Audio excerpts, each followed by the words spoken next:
Olá a todos e bem-vindos ao nosso canal! Hoje vamos embarcar numa jornada fascinante pela história do Japão para desvendar a verdade por trás de uma das figuras mais icônicas da história mundial, o samurai. Prepare-se para descobrir um mundo de honra, disciplina e batalhas épicas. Quem eram realmente os samurais? A palavra samurai significa Akuer, Kyu, Sabu. Eles não eram apenas guerreiros de elite, eram uma classe social inteira. Nobres, que serviam senhores feudais, conhecidos como daimyo. A sua origem remonta ao período Heian, por volta do século VIII. Nessa época, o Japão era um lugar turbulento, e o poder do imperador em Kyoto estava a enfraquecer. Os proprietários de terras ricos, longe da capital, precisavam de proteção. E assim, contrataram guerreiros para defender as suas propriedades.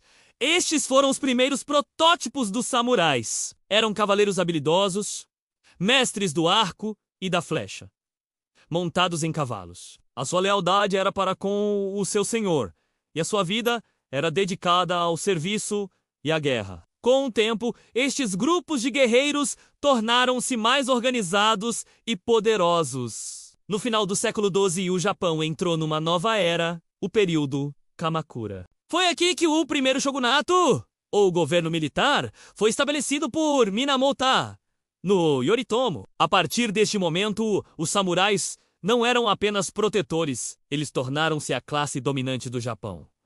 O poder real não estava mais nas mãos do imperador, mas sim do shogun, o comandante militar supremo, e dos seus guerreiros samurais. Esta estrutura de poder militar, com o shogun no topo, duraria quase 700 anos. A imagem clássica do samurai, com a sua armadura impressionante e as suas duas espadas, e katanai. O wakizashi começou a tomar forma durante este período. A katana, a espada longa e curva, tornou-se a alma do samurai. Não era apenas uma arma, era um símbolo do seu status, da sua honra e do seu espírito. Forjar uma katana era uma arte sagrada, um processo que podia levar meses. Cada espada era única e tratada com o máximo respeito. Carregar uma katana era um privilégio exclusivo da classe samurai.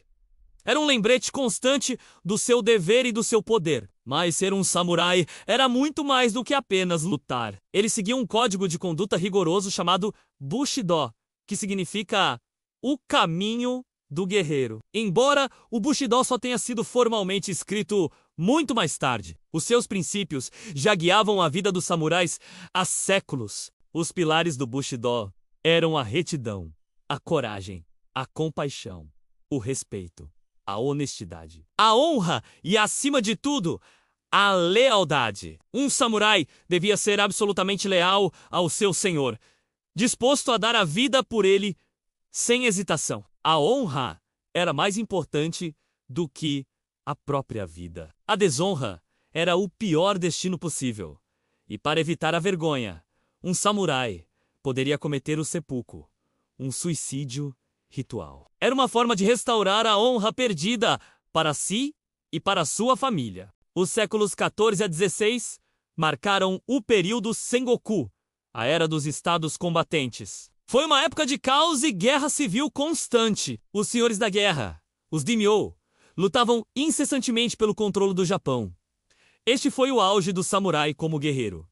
As batalhas eram frequentes e brutais. Foi nesta era que surgiram figuras lendárias como Oda Nobunaga, Toyotomi Hideyoshi e Tokugawa Ieyasu, os três grandes unificadores do Japão. Eles usaram a sua proeza militar e a força dos seus exércitos de samurais para gradualmente pacificar o país. Cada um deles deixou uma marca indelével na história. Moldando o futuro do Japão, as táticas de guerra evoluíram e as batalhas tornaram-se massivas, envolvendo dezenas de milhares de soldados. Após décadas de conflito, Tokugawa Ieyasu finalmente unificou o Japão em 1603, estabelecendo o Shogunato Tokugawa. Isto deu início ao período Edo, uma era de paz e estabilidade que durou mais de 250 anos. E aqui, a história dos samurais sofreu uma reviravolta interessante. Com o fim das guerras,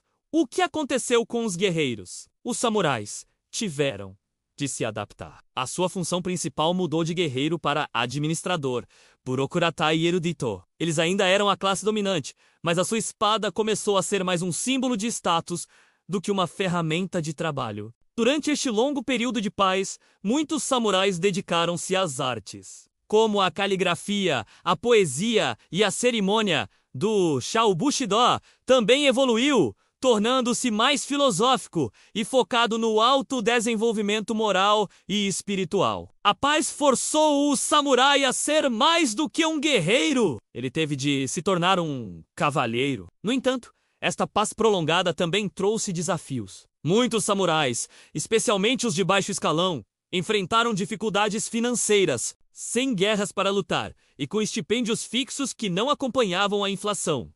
Alguns caíram na pobreza. Enquanto isso, a classe dos comerciantes, anteriormente considerada a mais baixa na hierarquia social, prosperava e acumulava riqueza. Essa tensão social começou a corroer a base da estrutura feudal. O fim da era dos samurais chegou de forma abrupta em meados do século XIX. Em 1853, navios de guerra americanos, os navios negros do Comodoro Matthew Perry, chegaram à Baía de Hidou, o atual Tóquio. Eles exigiram que o Japão abrisse as suas fronteiras ao comércio internacional, pondo fim a mais de 200 anos de isolamento. Este evento chocou o país e expôs a fraqueza militar do shogunato Tokugawa. A tecnologia ocidental, especialmente as armas de fogo, tornava as táticas e armas tradicionais dos samurais obsoletas. Isso desencadeou um período de grande turbulência interna. Grupos de samurais leais ao imperador argumentavam que o shogunato era incapaz de defender o Japão.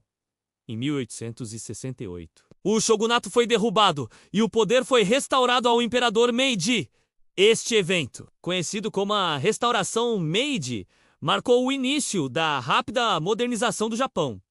O novo governo aboliu o sistema feudal. A classe samurai foi dissolvida. Eles perderam os seus privilégios, como o direito de carregar espadas em público e os seus estipêndios hereditários. Foi o fim de uma era. Alguns samurais resistiram, como na rebelião de Satsuma, liderada por Saigo Takamori, mas foram esmagados pelo novo exército imperial, que usava armas e táticas modernas. Embora a classe samurai tenha desaparecido, seu legado perdura. O espírito do Bushido, com a sua ênfase na disciplina, lealdade, honra e perseverança, influenciou profundamente a cultura japonesa moderna. Podemos ver os seus ecos na ética de trabalho japonesa, nas artes marciais como o Kendo e o Dodo, e na forma como a sociedade valoriza o respeito e a dedicação. A figura do samurai continua a cativar a imaginação de pessoas em todo o mundo, simbolizando um ideal de guerreiro nobre, guiado por um código de honra inflexível. Eles não eram apenas combatentes, eram poetas, administradores e filósofos que moldaram a alma de uma nação. A sua história é um lembrete poderoso de que a verdadeira força não reside apenas na espada, mas também no caráter. E assim termina a nossa viagem pela incrível história dos samurais. Uma história de poder, guerra, paz e transformação. Espero que tenham gostado de aprender mais sobre estes guerreiros lendários. Se gostou do vídeo, não se esqueça de deixar um like, partilhar com seus amigos e subscrever o canal para não perder os próximos conteúdos. Muito obrigado por assistir e até a próxima!